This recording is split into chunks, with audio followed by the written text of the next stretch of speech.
muy buenos días, muy buenas tardes o quizás muy buenas noches, estimado oyente, según sea la hora y el país donde se encuentre. Les habla nuevamente el pastor bautista Nikos Ricoy, director del programa Encuentros y pastor general de las iglesias del Ministerio Tinajas, emitiendo desde aquí en Valencia, España. Saludamos como siempre a todos nuestros seguidores hispanoamericanos y les damos la bienvenida una vez más a nuestro nuevo programa semanal Encuentros. Estamos ya, estimado oyente, una vez más a las puertas de la Navidad. El tiempo corre como agua entre los dedos. Año tras año nos hacemos más viejos. Año tras año nos acercamos al final de la vida.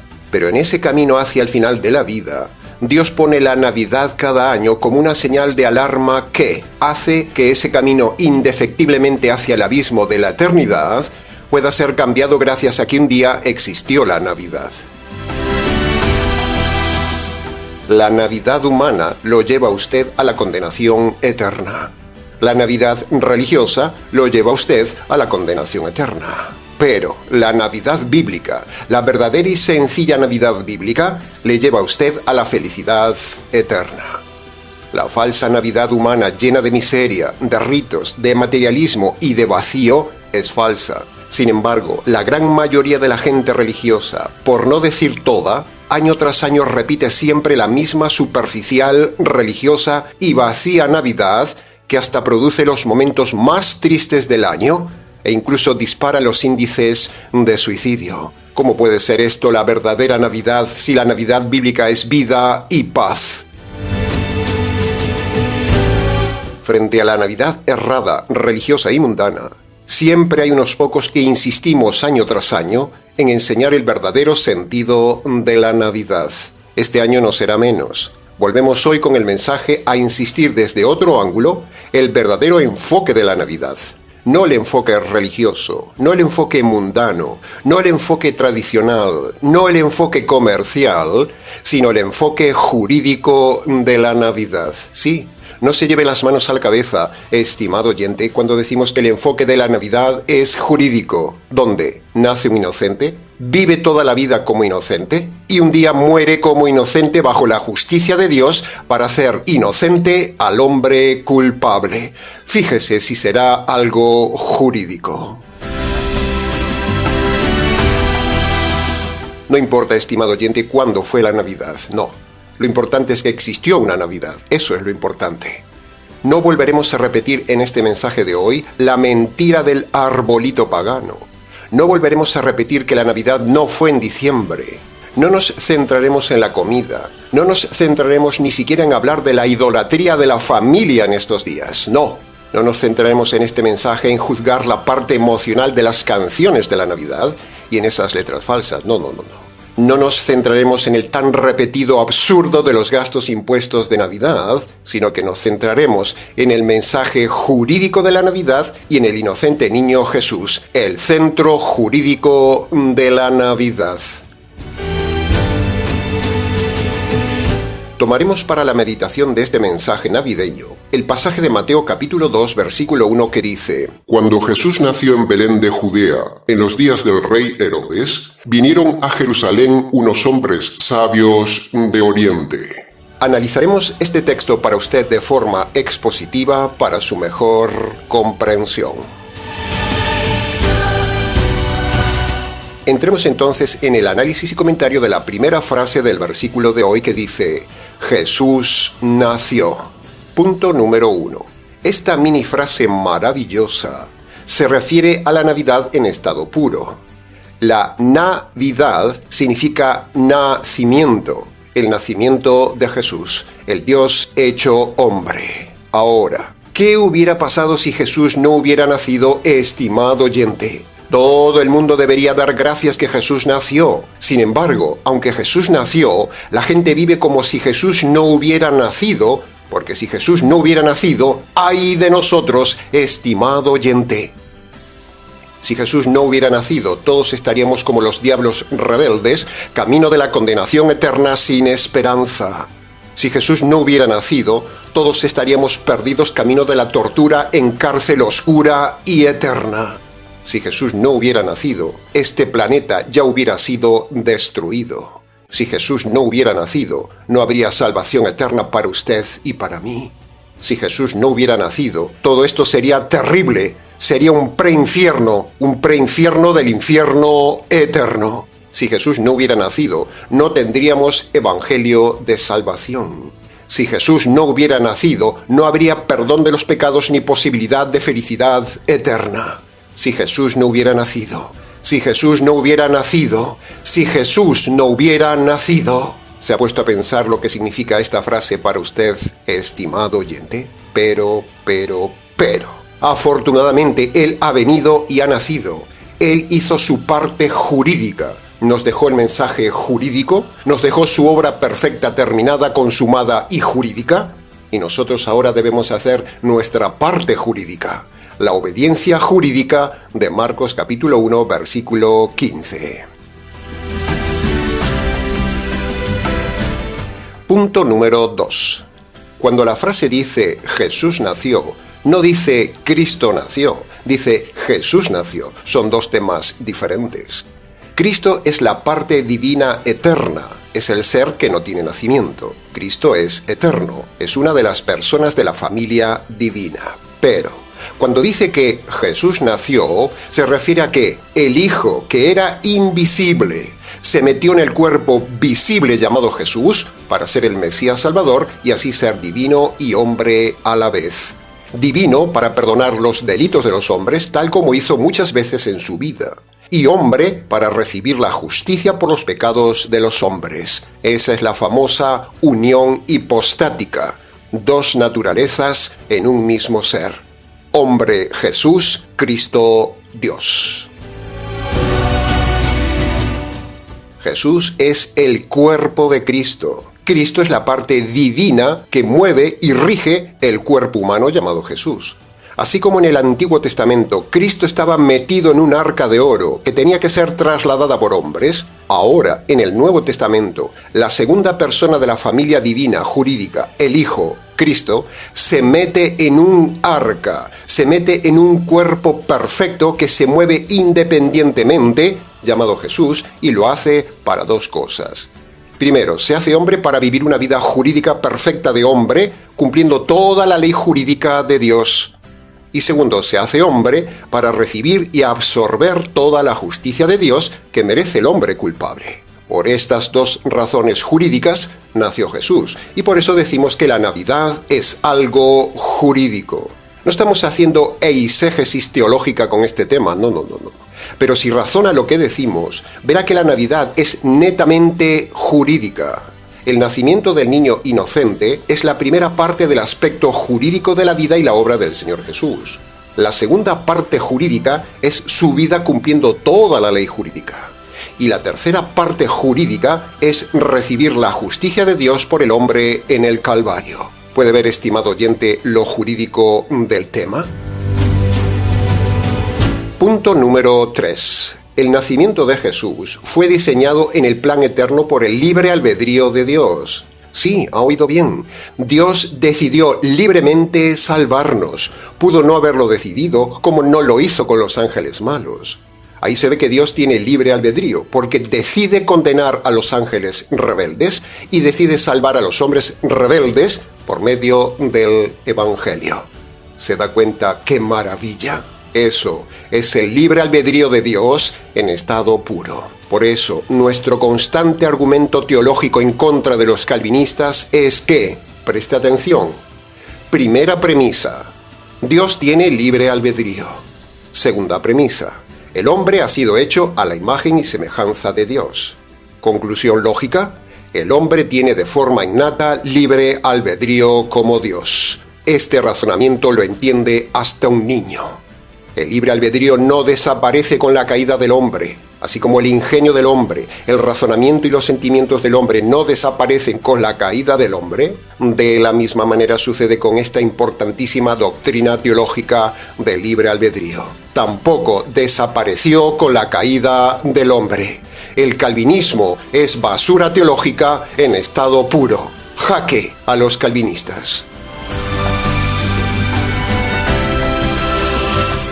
Entremos ahora en el análisis y comentario de la segunda frase del versículo de hoy que dice, en Belén de Judea. Esta importante frase se refiere al lugar profético del nacimiento de Jesús que había sido anunciado muchos años antes por el profeta Miqueas y que se cumplió. Daniel capítulo 9 habla de la fecha exacta que vendría el Mesías y Miqueas capítulo 5 habla del lugar exacto donde nacería el Mesías. Así que era y es imposible que los judíos no puedan ver la verdad de que el Mesías ya ha llegado. Sin embargo, todos sabemos que los judíos ciegos y necios aún no se han dado cuenta que el Mesías ya vino y que nadie ya jamás podrá cumplir las fechas de Daniel 9, ni las profecías de una virgen, ni el cumplimiento de Miqueas en Belén. Y por otro lado tenemos también el triste mundo gentil religioso, que aunque sí cree que el Mesías ya ha venido, sin embargo, a pesar de ello, no han entendido tampoco el verdadero sentido de la venida del Mesías. Qué triste es todo esto, estimado oyente, qué tristes son estas dos cosas de estos dos grupos, judíos ciegos y gentiles ciegos. Sin embargo, usted tiene el privilegio y la oportunidad hoy, una vez más en este año, en este día y en este canal, de entender perfectamente la Navidad. ¿Qué privilegio tiene usted hoy de ver la verdad de este tema, estimado oyente? No desaproveche este día. Y tal como decía la carta a los Hebreos, si usted hoy oye su voz, no endurezca su corazón. Las profecías se han cumplido 100% en Jesús. La fecha, el lugar y otros detalles imposibles de reunir en ningún otro personaje histórico. Ese falso Mesías que creen algunos judíos de hoy, que ya ha venido, es imposible que sea el Mesías, porque no reúne todas las profecías bíblicas, empezando por la fecha exacta que muestra Daniel capítulo 9, siguiendo por el pasaje de Miqueas sobre el lugar del nacimiento del Mesías, y terminando que el Mesías que dicen que hay hoy no ha nacido de una virgen de forma milagrosa en Belén. Así como los líderes muy respetables de la religión de aquellos días no cayeron en la cuenta de que se estaba cumpliendo la fecha de Daniel 9 y el lugar de Miqueas 5, de la misma manera, estimado oyente, los líderes religiosos de hoy tampoco ven la verdadera Navidad. Escuche por favor todo este mensaje hasta el final. Escuche nuestra argumentación jurídica y luego pregúntele a su pastor, a su sacerdote o a su rabino sobre la Navidad y verá que no tiene ni idea del aspecto jurídico del nacimiento del Señor Jesús. No se puede eludir ni ignorar la siguiente realidad jurídica que le compartimos a continuación. Escuche bien. Dios es juez y el hombre es delincuente por los delitos cometidos en toda su vida. Eso es algo jurídico. Por lo tanto, el hombre frente a Dios el juez tiene un grave problema jurídico porque si Dios aplicara su justicia sobre el hombre delincuente, ¡zas!, lo enviaría a la cárcel eterna. Pero Dios le tiene paciencia al hombre, no le ama, le tiene paciencia, que es muy diferente, y le permite estar en libertad condicional para que arregle sus delitos. ¿Ve? Seguimos con el lenguaje jurídico. Ahora, como el hombre no puede hacer nada por librarse de la cárcel eterna, el mismo trino Dios jurídico, el Padre juez, el Hijo abogado y el Espíritu Santo fiscal, los tres diseñan un plan jurídico para no saltarse la ley de Dios ni la justicia de Dios y así poder perdonar jurídicamente al hombre delincuente. Y ese plan empieza con esa Navidad jurídica donde el Hijo de Dios se hace hombre desde niño, se mete en un cuerpo humano y a medida que va creciendo, va cumpliendo siempre toda la ley de Dios en los 33 años de vida. ¿Va viendo el aspecto jurídico, estimado oyente? Bien, veamos ahora otra parte jurídica. Jesús, a pesar de ser un hombre sin delitos, Él se ofrece a que Dios descargue sobre Él la justicia que merece el hombre delincuente. Esa justicia y esa ejecución en el patíbulo del Calvario que recibió y no merecía es la justicia que merece cada hombre por sus injusticias. ¿Va comprendiendo la lógica jurídica del tema? Ahora, siguiente paso jurídico. Aunque Jesús fue hombre perfecto, y aunque Dios descargó sobre él la justicia de los pecados que merece cada hombre, aún y con todo, tampoco esto todavía perdona los pecados del hombre. Todo esto que le hemos dicho es tan solo la parte jurídica que hace Dios. Dios el Padre ejecuta la justicia divina, El Hijo recibe la justicia divina y el Espíritu Santo es el juez testigo de esa justicia divina. Todo es jurídico. Pero aún con todo esto, aún falta un paso jurídico más, un tercer paso. Ahora falta la parte jurídica que hace el hombre en su libre albedrío. Hasta ahora hemos visto todos los pasos jurídicos que ha hecho Dios, empezando por el primero, la Navidad. Ahora, para que el hombre sea perdonado de sus delitos, Dios el juez, el Hijo abogado y el Espíritu Santo fiscal mandan al hombre cumplir dos acciones jurídicas para ser perdonados sus pecados y no ir a la cárcel eterna. Dos requisitos jurídicos que le diremos al final del mensaje. ¿Puede ver ahora más claro que la Navidad es el primer paso jurídico de la salvación jurídica? El nacimiento de Jesús, la vida de Jesús y la muerte de Jesús, todo es algo jurídico, estimado oyente. Es imposible ver la Navidad de otra manera. Y si usted ve la Navidad como algo emocional, está pecando. Si usted ve la Navidad como algo familiar, está pecando. Si usted ve la Navidad como algo frívolo, comercial y de festejo mundano, está pecando. Si usted ve la Navidad como un rito religioso europeo y participa en ello, está pecando. La Navidad solo puede verse desde un punto de vista, el punto de vista jurídico, donde un niño inocente seguiría siendo inocente toda la vida hasta hacerse mayor, y a pesar de ser inocente toda la vida delante de todos los hombres, delante de las autoridades civiles, delante de las autoridades religiosas y delante de Dios, todos, sin embargo, lo ejecutan. Queda así demostrada, estimado oyente, nuestra tesis teológica de que la Navidad es algo jurídico.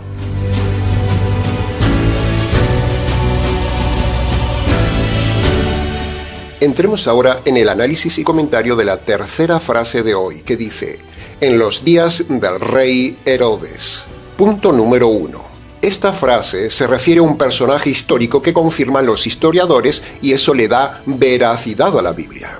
Toda información histórica de la Biblia confirmada por los eruditos, historiadores y arqueólogos le dan veracidad a la Biblia.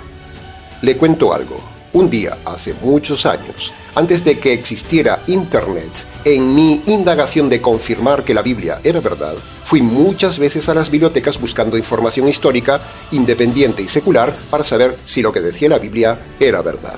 Y para mi sorpresa, esas varias enciclopedias consultadas, todas decían una sola cosa: como dice la Biblia. Así que para mi sorpresa, yendo a buscar información fuera de la Biblia, resulta que las mismas enciclopedias del mundo me estaban llevando a la Biblia y confirmando que la Biblia tiene veracidad histórica, porque ellos decían que sus datos históricos y su indagación arqueológica estaba ya en la Biblia, dando ellos autoridad intrínseca a la Biblia.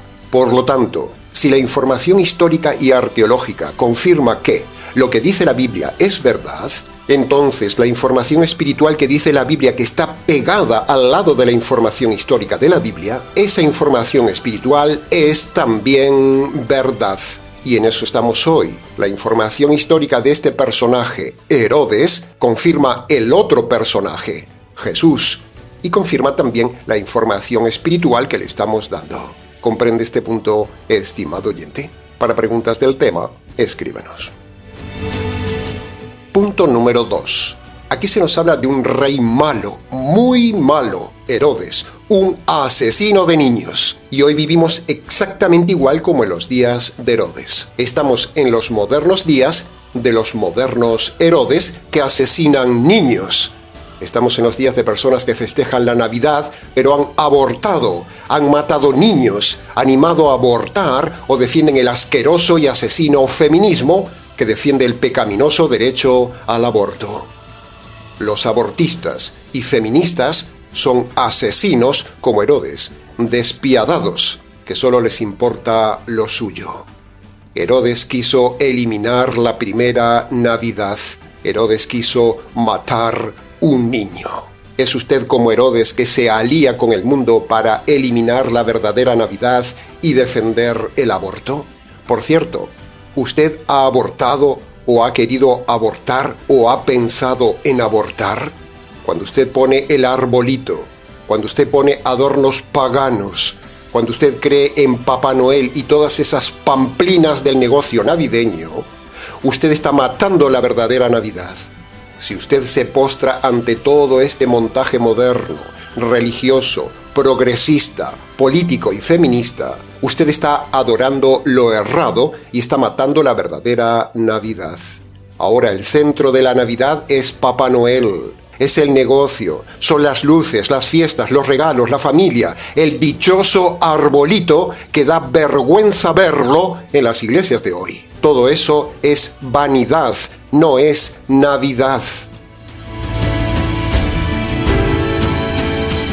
Si usted se fija, cada vez más y más, año tras año, va tomando más protagonismo ese hombre gordo vestido de rojo que viene del Polo Norte con barba blanca, con risa de tonto, que invade la Navidad europea y la copian los borregos latinoamericanos y los americanos. No sea cómplice de Herodes, que quiso matar la verdadera Navidad.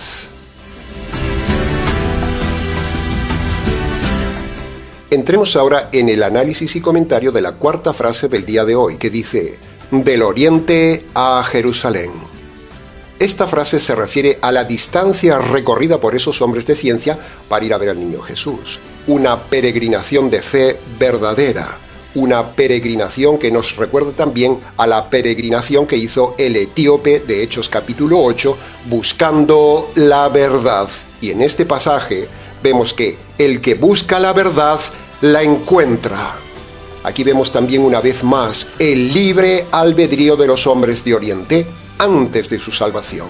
Este pasaje histórico de los hombres de ciencia que vinieron a buscar desde Oriente a Jesús, al igual que el tesorero de la reina de Saba fue a buscar la verdad a Jerusalén, en ambos casos, estimado oyente, vemos una doble bofetada a los calvinistas que niegan el libre albedrío del hombre antes de la salvación. Aquí vemos a unos hombres de Oriente que deciden en su libre albedrío buscar al Salvador, buscar la verdad. Punto número 2. Ahora, en el tiempo actual ya no se necesitan peregrinaciones. Con la moderna tecnología, usted ni siquiera tiene que salir de casa para encontrar la verdad. Si Dios ve que usted busca la verdad, como los hombres sabios de Oriente o el etíope de Saba, Dios mismo se ingeniará para que usted encuentre la verdad ahí en su casa. Este medio que está escuchando, este canal, este pastor, es una forma de la providencia divina que le sirve en bandeja en su casa la verdad. No tiene que peregrinar para buscar la verdad, no tiene que ir a una iglesia para encontrar la verdad, no tiene que hacer peregrinaciones como hacen los árabes o los judíos o los católicos, que se inventan el sacrificio de peregrinar a algún lugar para encontrar la salvación. Eso se acabó. Las peregrinaciones ya no son necesarias. Dios mismo, por medio de la tecnología, por medio de su providencia, le llevará a usted la verdad. ¿Va a desperdiciar esta oportunidad tan cómoda que Dios le da, estimado oyente? ¡Ay de usted si desperdicia la oportunidad cómoda que Dios le da de llevarle a su casa la salvación verdadera por medio de este canal! Tendrá usted más condenación si desprecia el servicio de Dios que le da de mostrarle la verdad sin tener que peregrinar. Las peregrinaciones católicas son una farsa, son una mentira, no valen de nada. En nuestro pasado religioso hemos cometido el pecado de peregrinar a lugares religiosos, creyendo que eso nos daba la salvación. Si usted busca la verdad, Dios se la llevará a su vida. El sistema de peregrinaciones se ha terminado. Punto número 3. Aprovechamos este apartado para decirle a usted, estimado oyente, que si acaso usted está mezclando su falso cristianismo con filosofías orientales tipo yoga, tipo meditación trascendental, el poder de la mente, el poder de declarar o cualquier filosofía que viene de Oriente, de Egipto o de África, tipo santería, espiritismo, la religión de la muerte, el vudú y 100 cosas ocultas más, usted está pecando. Salga inmediatamente de ese mundo falso, estimado oyente. Usted no puede combinar las cosas del cristianismo con las cosas de la filosofía del mundo oriental, como son estas costumbres paganas, o por ejemplo la psicología o el pseudo-cristianismo del día de hoy. Todo eso es pecado. Y entremos ya entonces en el análisis y comentario de la quinta y última frase de hoy, que dice: unos hombres sabios. Punto número 1. La frase unos hombres sabios, o los magos, según sea la traducción, se refiere a unos personajes gentiles especiales que muy probablemente habían escuchado la profecía de Daniel, el profeta del Antiguo Testamento, que había profetizado la fecha exacta de la venida de un ser especial en tierras de Palestina. Y por eso ellos fueron de Oriente a Jerusalén. Y estos hombres sabios estaban más bien relacionados con la astronomía, no con la astrología. La astronomía es el estudio científico de las estrellas creadas por Dios, pero la astrología es la superstición dada a las estrellas y eso es pecado. La astronomía nos lleva a Dios, la astrología nos lleva al diablo.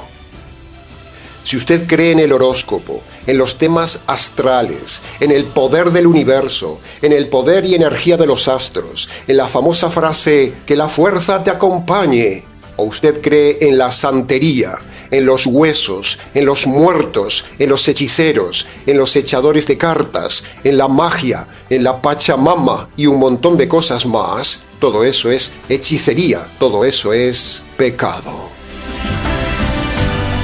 Punto número 2. Los sabios de Oriente son todo lo opuesto al rey Herodes. ¿En qué grupo está usted, estimado oyente? ¿En el grupo de los sabios de Oriente o en el grupo del necio Herodes? Punto número 3. El siguiente punto claro que vemos aquí es nuevamente el libre albedrío decisional y sacrificial de estos hombres como vimos antes. Así que invitamos a que vengan los necios calvinistas a ver si hay algún valiente y capaz calvinista que niegue el libre albedrío de estos hombres paganos que fueron a buscar al Mesías antes de ser salvos. ¿Y cuándo fueron salvos estos hombres? Bueno, fueron salvos cuando, primero, creyeron en el Mesías y segundo, cuando se negaron a cometer pecado contra el Mesías. Los dos requisitos universales de la salvación: fe y arrepentimiento. Arrepentimiento y fe. Punto número 4. Los hombres de Oriente no fueron a pedirle nada al niño Jesús, fueron a darle más bien algo al niño Jesús. ¿Se da cuenta qué diferencia con el día de hoy, estimado oyente, donde la gente va a las iglesias falsas a pedirle cosas a Dios en lugar de darle a Dios de sus dones y de sus talentos? Así es la falsa religión. ¡Venga a buscar su milagro! Punto número 5. Los hombres de Oriente desobedecieron a la autoridad. Sí, ha oído bien. Eso nos enseña que uno debe ser valiente y cuando las autoridades nos piden algo contrario a la moral, contrario a la conciencia o contrario a la verdad bíblica, usted debe desobedecer radicalmente a toda autoridad. Por ejemplo, si la autoridad le impone votar, usted no vote. Simplemente, si es obligatorio votar, vaya, rompa el voto en el sobre y ponga un voto nulo o en blanco, pero no vote. Votar es pecado. Si su esposo le pide hacer algo contra la palabra de Dios, desobedezca a su esposo. Es más, sepárese de su esposo. Si su jefe le pide hacer algo que vaya contra la conciencia o contra la palabra de Dios, usted no debe obedecer a su jefe, debe confrontarlo y desobedecerlo, o debe marcharse de ese trabajo y luego confíe en el Señor que le ayude a encontrar otro trabajo. Bien, hasta aquí, estimado oyente, con el análisis detallado del pasaje seleccionado para usted por el equipo de trabajo del Ministerio Tinajas para esta Navidad, que conste en acta. Ahora, antes de terminar, hemos llegado justo al punto central del mensaje de la Navidad que todo predicador en estos días debería aprovechar para predicar a su audiencia gracias a ese niño inocente. para que usted pueda ser declarado inocente como un niño delante de Dios, para que usted no tenga que ir a la cárcel eterna por la culpabilidad de sus delitos cometidos toda su vida delante de Dios. Para todo esto, usted debe obedecer lo que mandó el Señor Jesús, el Señor de la Navidad, en Marcos 1:15, cuando Él mismo dijo: El tiempo se ha cumplido, el reino de Dios ha llegado. Por lo tanto, ahora todo hombre debe arrepentirse de sus pecados y creer mi evangelio. Expliquemos entonces estos dos requisitos puestos por el Señor. El primer requisito es el arrepentimiento, es decir, usted debe reconocer delante de Dios de forma concreta sus pecados cometidos desde su juventud hasta ahora. Luego, usted debe abandonar de forma decidida la forma de vida pecaminosa que esté viviendo en el tiempo presente. Estas dos partes son el primer requisito jurídico que Dios le manda: reconocer sus delitos y abandonar sus delitos. El segundo requisito jurídico es creer el mensaje de la Navidad, el Evangelio. Y esto tiene tres partes. Primero, usted debe reconocer que merece la justicia divina por sus pecados cometidos en toda su vida. Segundo, usted debe reconocer delante de Dios que el Señor Jesús nació para un día recibir la justicia divina que merecen sus pecados. Y tercero, usted debe ahora apropiarse por la fe de esa justicia divina que le cayó al niño Jesús cuando fue mayor. Cuando usted obedece estos requisitos jurídicos en el orden que se los hemos detallado, entonces usted será declarado inocente como un niño delante de Dios, serán perdonados todos sus pecados y por primera vez para usted tendrá sentido la Navidad, tendrá sentido ese nacimiento jurídico de ese niño inocente que un día de mayor continuó con su inocencia, pero fue ajusticiado bajo la justicia de Dios. Así que le invitamos, estimado oyente, a que obedezca cada paso de Marcos capítulo 1, versículo 15. Este es el verdadero mensaje de la Navidad con enfoque jurídico que hemos decidido compartir con usted.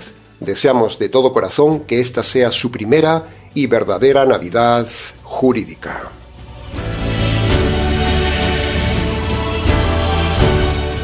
Si usted no hubiera encontrado este canal, usted hubiera seguido festejando una Navidad banal. Si usted no hubiera encontrado este canal, nunca hubiera aprendido que la Navidad es un tema jurídico capital. Si usted no hubiera encontrado este canal, usted hubiera seguido en su error doctrinal.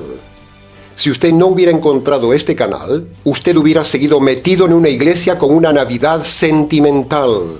Y si usted no se convierte por medio del mensaje navideño de este canal, usted experimentará el sufrimiento eternal y las muchas navidades de su vida eclesial no le habrán servido de nada al llegar al juicio final, que conste en acta.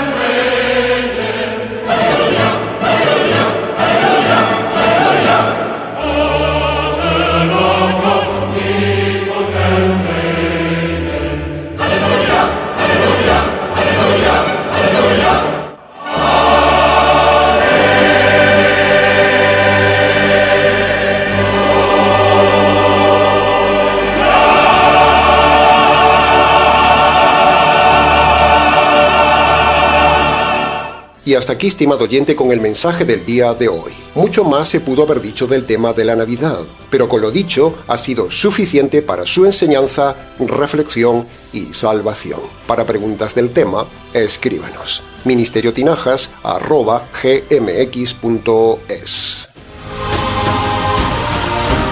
Nada más, estimado oyente. Nos despedimos hasta la próxima semana, donde compartiremos el último mensaje de este año, que a la vez servirá como primer mensaje del año que entra. Les ha compartido la verdad, solo la verdad y nada más que la verdad jurídica de la verdadera Navidad, quien les habla, el pastor bautista Nikos Ricoy, profesor y expositor bíblico del Ministerio Tinajas, desde aquí, en Valencia, España. Será entonces con el gusto de siempre, hasta la próxima semana con el último mensaje del año, aquí en nuestro habitual programa semanal Encuentros.